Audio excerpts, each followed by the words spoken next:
وجنوده من يومنا هذا إلى يوم الدين.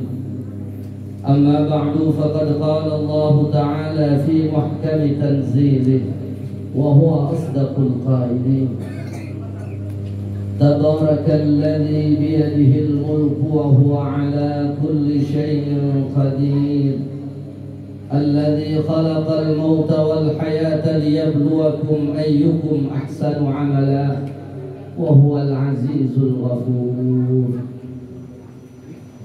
وقال النبي صلى الله عليه وسلم: كفى بالموت واعظا. صدق الله العظيم وبلغ رسوله النبي الحبيب الكريم ونحن على ذلك من الشاهدين والشاكرين والحمد لله رب العالمين. Hadratil masyayikh al-muhtaramin, para alim ulama, para asatidzah muallimin, wabil khusus keluarga besar al-maghfurlah almarhum Bapak Kiai Haji Ahmad Salim Basalamah, wabil khusus Bapak Kiai Haji Abdul Rahman bin Abdul Qadir Basalamah, yang mudah-mudahan beliau selalu diberikan kesehatan oleh Allah. Bapak Ustaz Muhammad Yasin, Bapak Ustaz Haji Muhammad Ramli Rafi'i, Bapak Ustaz Haji Nasrullah, Bapak Ustaz Muhammad Rafiq, Ustaz Haji Ustaz Nurul Anwar Al-Karim Ibnul Karim, Ustaz Fadli, dan para asatidzah dan muallimin yang begitu banyak, yang mudah-mudahan dengan kedatangan para asatidzah muallimin, para jamaah sekalian, menjadi sebab apa yang kita baca dari awal sampai akhir diterima oleh Allah Subhanahu wa Ta'ala, menjadi sebab turun rahmat dan ampunan Allah ke dalam kubur almarhum guru kita, diterima amal ibadah beliau, segala kesilapan beliau diampuni oleh Allah Subhanahu wa Ta'ala, dijadikan kuburnya satu taman dari taman surga Allah Subhanahu wa Ta'ala. Para jamaah yang dirahmati Allah Subhanahu wa Ta'ala,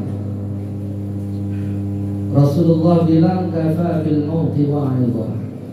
Cukuplah kematian itu yang menjadi nasihat. Kalau dikatakan cukup, udah jangan ditambahin terlalu banyak. Orang kalau udah cukup makan, udah cukup Pak, ditambahin muntah. Oleh karenanya, karena diminta, sebetulnya saya tidak pantas untuk berbicara di tempat ini, tapi karena keluarga yang meminta untuk menghormati keluarga besar almarhum, mudah-mudahan apa yang saya sampaikan ada manfaat.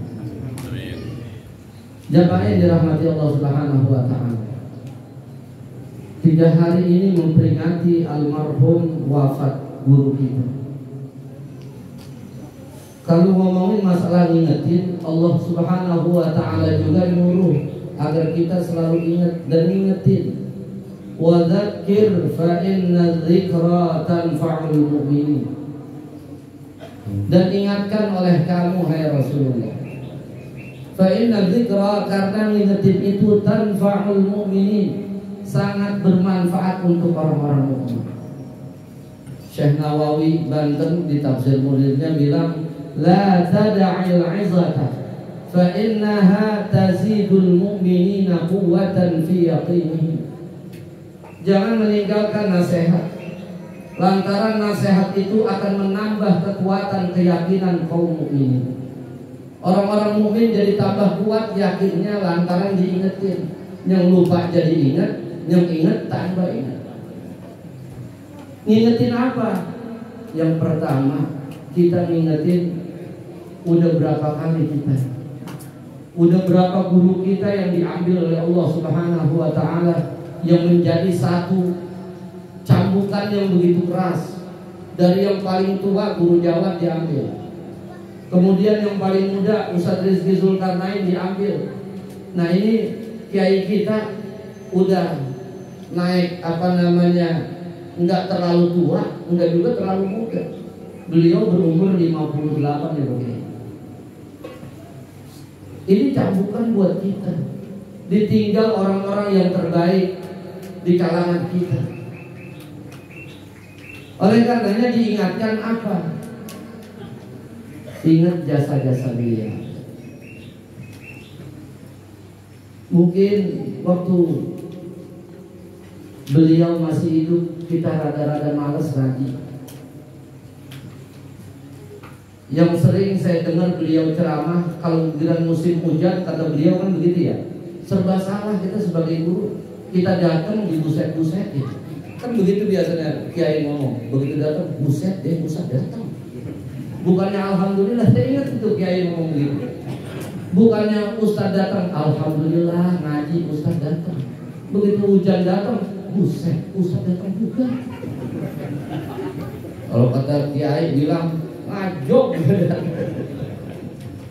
Itu ucapan-ucapan kiai memang itu benar, begitu adanya kita.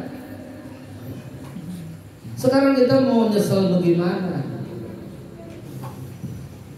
Padahal kata Rasulullah sallallahu alaihi wasallam, mautul alim musibatun la tujbar. Kematian orang alim itu satu musibah yang sulit untuk dicari gantinya. Siapa yang bisa menggantikan guru kita sekarang? Wa zulmatun la tushaddu. Keretakan yang sulit ditampal. Barang kalau udah retak, ngetes, dia katanya ngetes tapi habis juga. Sulit untuk mencari ganti guru kita. Oleh karenanya, caranya bagaimana kita untuk bisa guru kita cinta sama kita, sehingga beliau memberikan syafaat kepada kita ketika kita nanti di hadapan Allah Subhanahu wa taala.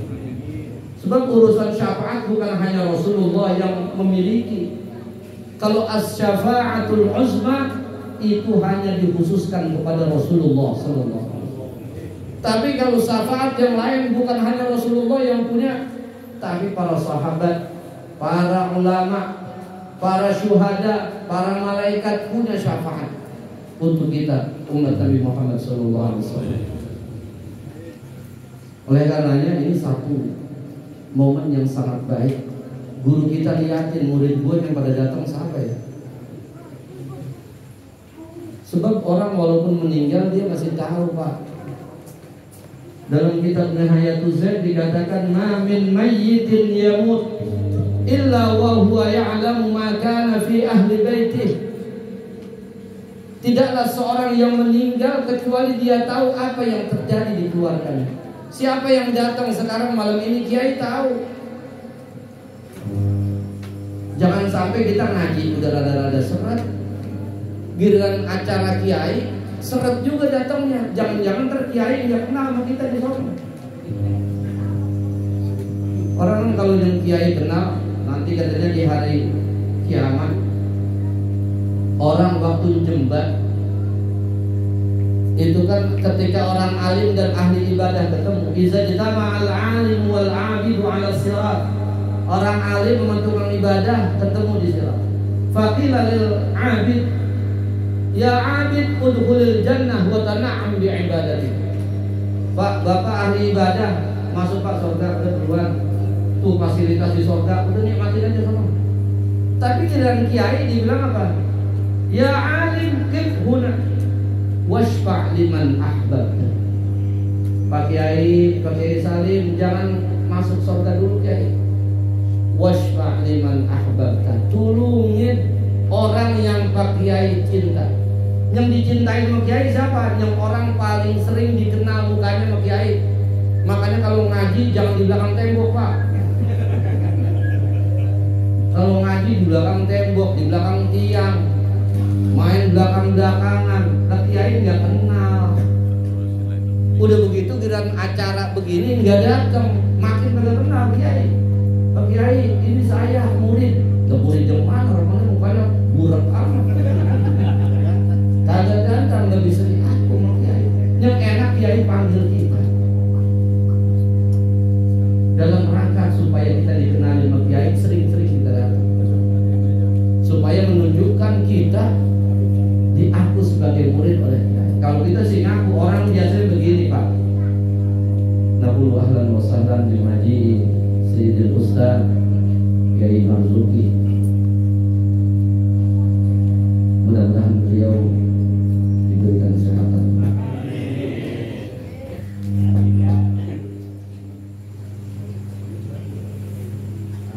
Para jamaah yang dirahmati Allah Subhanahu wa taala. Dan ini kita yakin guru kita orang yang begitu dimuliakan oleh Allah Subhanahu wa taala. Dan beliau sekarang mendapatkan nikmat kubur dari Allah Subhanahu wa taala. Dalam satu kitab Nuzhatul Majalis wa Muntakhabun Nafais, Syekh Abdul Rahman As-Safuri Asy-Syafi'i, beliau memasukkan satu hadis, man a'tahu Allahul ilma a'tahul jannah. Barang siapa yang Allah berikan ilmu kepadanya, a'tahul jannah, pasti Allah berikan surga. Ini guru kita adalah orang alim yang beliau begitu ikhlas dalam mengajar. Orangnya sederhana, tidak menunjukkan dia orang yang banyak ilmu. Beliau bergaul dengan siapa saja, walaupun kita orang bawahan yang nggak ada apa-apa dibanding dirinya.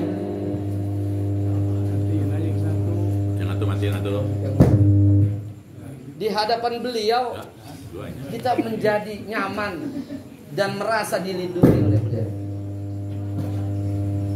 Oleh karenanya yakin bahwa beliau akan dimuliakan oleh Allah. Saya ingat waktu Buya Zayadi meninggal, saya waktu itu masih sanawiyah.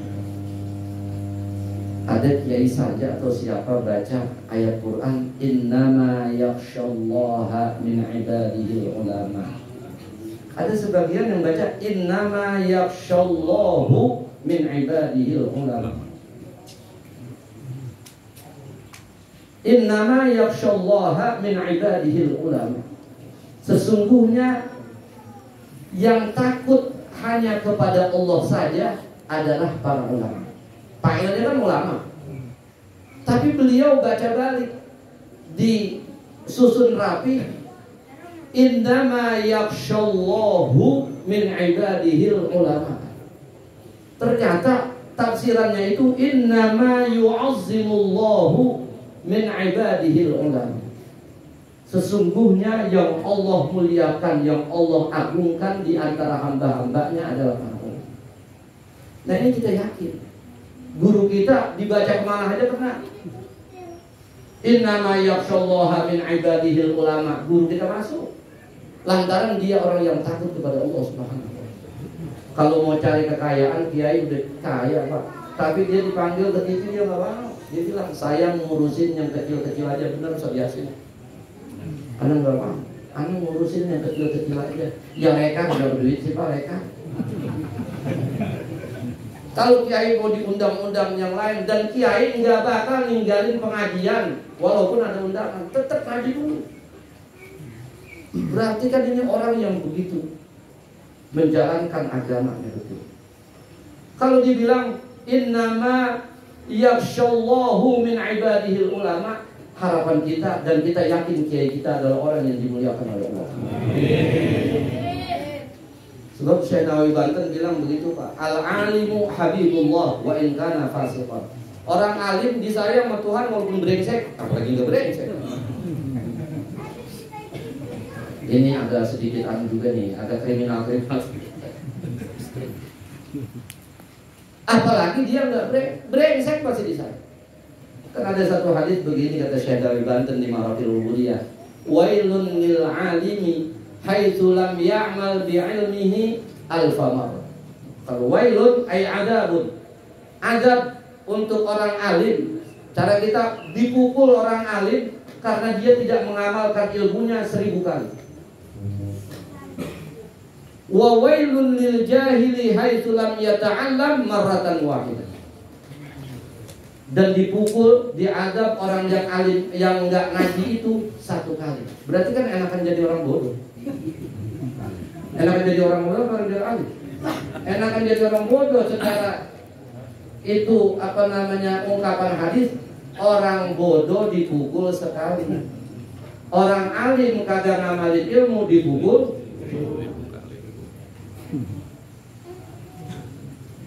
Ada orang sembahyang tasyahud awal, dia lupa dia naik ke atas, dia udah baca Fatihah. Begitu dibaca Fatihah, dia lupa, ya Allah belum tasyahud awal, dia turun ke bawah. Padahal apa? In alima wa amida batalat salatuhu. Kalau dia tahu, dia sengaja batal salatnya lantaran barang wajib dikalahin dengan yang sunnah. Masa pakai handuk ini udah gaya-gaya ditutupin auratnya pakai ditarik ke atas. Nggak kan yang bawah udah goblar-gabler gitu. Jangan ngalahin perkara yang wajib. Udah diri aja baca Fatihah, jangan ke bawah mau ngerjain yang sunnah. Kalau dikata gini sama malaikat, lu ngapa sembahyang? Udah di Fatihah udah turun lagi. Enggak tahu malaikat. Ya orang nggak tahu nggak apa-apa. Ya udah nggak apa-apa sah. Cuman yang pertanyaan yang kita takut apa? Emang apa lu nggak tahu? Itu yang jadi bahaya Pak. Ngapa emang lu nggak tahu? Saya kagak ngaji. Rumah lu di mana? Di Rawadomba. Lah bukan ada Kiai Said itu. Sama Kiai Rais. Kagak ngaji semua itu. Pukulannya lebih parah daripada urusan itu. Lah iya kata Syekh Nawawi Banten, bisa jadi kalau lihat hadis begitu, yakunu adzabul alimi a'zama min adzabil jahil. Dilihat hadis begitu kan azab orang yang alim lebih besar dibanding orang yang bodoh. Kalau ngomong begitu dipukul 1000 kalau dia nggak ngamalin ilmunya.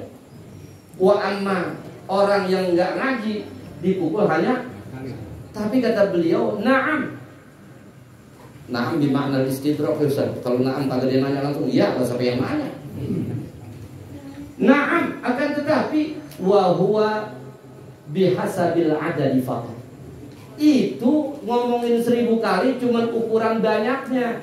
Dunal hay'ah, bukan keadaan, bukan bentuknya. Jadi satu orang alim bangor, kata malaikat, lu udah tahu alim kalau bangor sih, ambil aja lidi, dipukul 1000. Udah sabar dulu, pakai lidi Pak pukulnya. Kalau kita orang bodoh, lu ngapa udah ngaji, dipukul sekali cuma pakai balok. Model. Saya mau tanya, lebih baik milih dipukul 1000 apa sekali? Pakai lidi. Lah pakai lidi mendingan 1000 lah, paling jemper dikit. Nah tapi kalau dipukul pakai balok sekali lah modrot Pak. Kepalanya juga. Nah ini yang kita perlu pikirin lagi. Ini bagaimana caranya? Sebagai murid-muridnya bagaimana kita? Dan yang terakhir, ini satu pengingat buat kita bahwa kita bakalannya akan nyusul guru kita. Kullu ma thabata li ahadil mithlaini yasbutu lil akhar. Itu kan di kitab tauhid begitu ya, di Tijan atau mana. Barang kullu ma thabata, tiap-tiap sesuatu yang telah tetap li ahadil mithlaini bagi salah satu dua barang yang sama. Yasbutu lil akhar akan tetap juga buat orang yang lain. Kalau dia meninggal guru kita, sama-sama manusia, barang yang sama, kita manusia. Kalau beliau meninggal juga kita nanti bakal. Kita yakin bahwa kita akan meninggal. Makanya disebutnya yakin itu al-maut. Wa'bud rabbaka hatta ya'tiyakal. Ibadah yang benar kata Allah, hatta ya'tiyakal yakin, sampai datang keyakinan kepada kamu.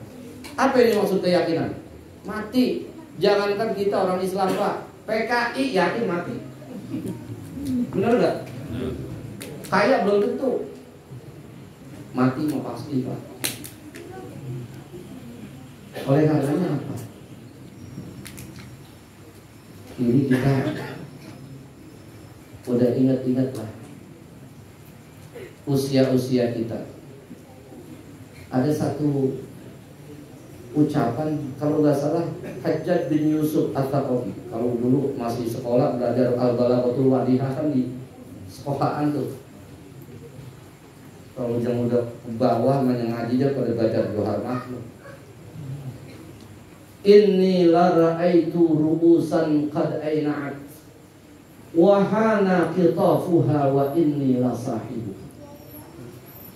Inni la ra'aitu, sesungguhnya aku sungguh melihat ruusan kepala-kepala itu qad ainaat, ibarat buah udah pada mateng tuh pala. Rambutan kan kalau udah mateng berubah Pak, dari hijau, kuning, merah. Kalau udah kebakatan merah, galuh, merahnya udah hitam-hitam. Rambut juga begitu Pak, hitam, rada-rada coklat, burak-burak dikit, baru udah putih. Wahana qitafuha, dan telah datang waktu memetik buah yang udah pada matang itu. Siapa yang punya pala yang ibarat ibarat buah yang udah pada matang? Wa inni la sahibuha, yang punya pala begitu yang udah ibarat kata buah udah matang, saya yang punya. Berarti apa? Itu yang palanya udah pada putih, dikit lagi disengket sama malaikat. Iya kan? Sebenarnya bukan nakut-nakutin Pak, ini mah. Emang udah dianggap malaikat kira-kira nih pukulan nih apa namanya buah mana yang udah pada putihnya. Baik-baik kong, malaikat udah bogala itu. Pokoknya dirojok aja. Kalau disengket beraturan, jangan-jangan digeprak. Ini itu doang Pak. Yang punya pala kita. Makanya orang kalau sebagian ulama bilang makruh nyambut uban. Kenapa? Biar ingat kalau mati. Dan juga katanya ini uban baca tasbih buat kita. Bahkan dalam satu hadis, man syaba syaibatan fil Islam kanat lahu nuran yaumal qiyamah. Barang siapa dia beruban satu aja, dia di dalam memeluk agama Islam, itu uban itu akan bercahaya nanti di hari kiamat. Nyalah kok itu uban. Kalau relek kalau yang ubannya atuh mah ya kayak lampu sen mobil putih. Kalau itu kalau rambutnya udah pada putih itu lampu halogen kok. Pokoknya kalau buat anuan orang pada silo aja melihatnya. Ya sekarang dikatain nggak apa-apa, tapi gua di sono tong mencorong kalau gua takut. Coba. Yang terakhir, ini kita doa kepada Allah SWT. Maknanya begini, ini pala udah pada putih, ibadah yang rapi. Ibadah nggak bakal rapi kalau nggak ngaji Pak. Benar nggak? Nggak bakal bisa rapi ibadah kita kalau nggak rapi. Sekali lagi ilmu yang 3 doang wajib untuk kita, yang lain urusan fardu kifayah. Ini kiai meninggal, jangan-jangan yang tadinya fardu kifayah jadi fardu ain juga buat kita. Wa ta'allaman ilman yusahhihu ta'atan wa aqidatan wa muzakkiyal qalbi sula. Hadis salasatu fardu ainin fa'rifan wa'mal biha tahsul najatun waqidah. Wa ta'allaman, pelajarilah oleh kamu dengan sungguh-sungguh. Pakai nun taukid itu Pak. Belajar biar benar. Ilman akan satu ilmu, yusahihu ta'atan, yang bisa bikin taat kamu kepada Allah, ibadah kamu kepada Allah itu sah. Fikih belajarin. Jangan kayak di tempat saya Pak. Waktu lagi sembahyang di satu masjid, begitu lagi kunut kan bulan puasa itu ya, pertengahan yang kedua, malam 16 kunut. Imam lupa.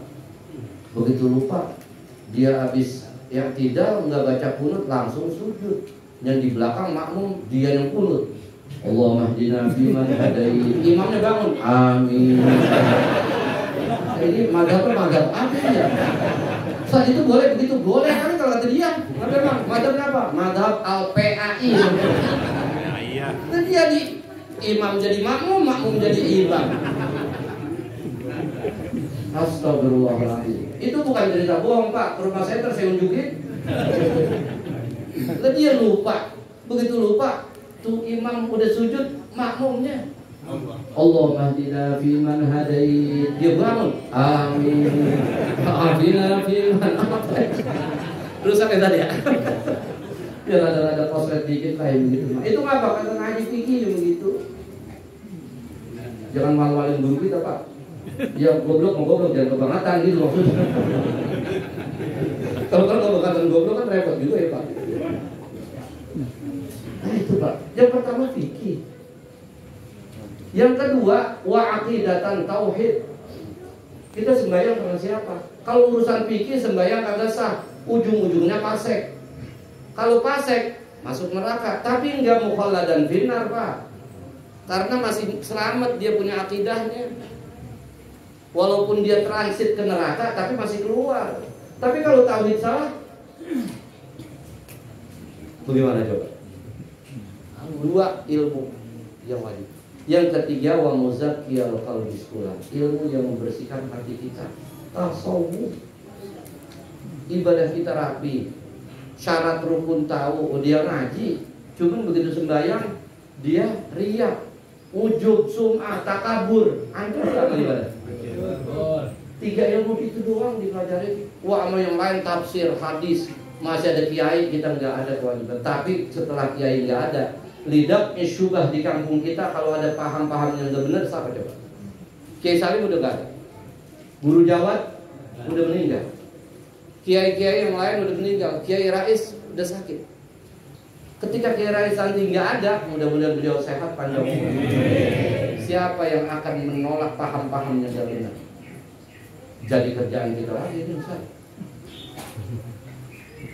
Udah kelamaan. Hanya begitu Pak, ya namanya orang lagi ngelantur begitu. Dan namanya orang didemuk dari belakang nggak begitu kan, kena-kenanya dah. Mudah-mudahan kiai kita diterima amal ibadahnya, diampuni dosa-dosanya, diberikan duduknya satu taman dari taman surga Allah.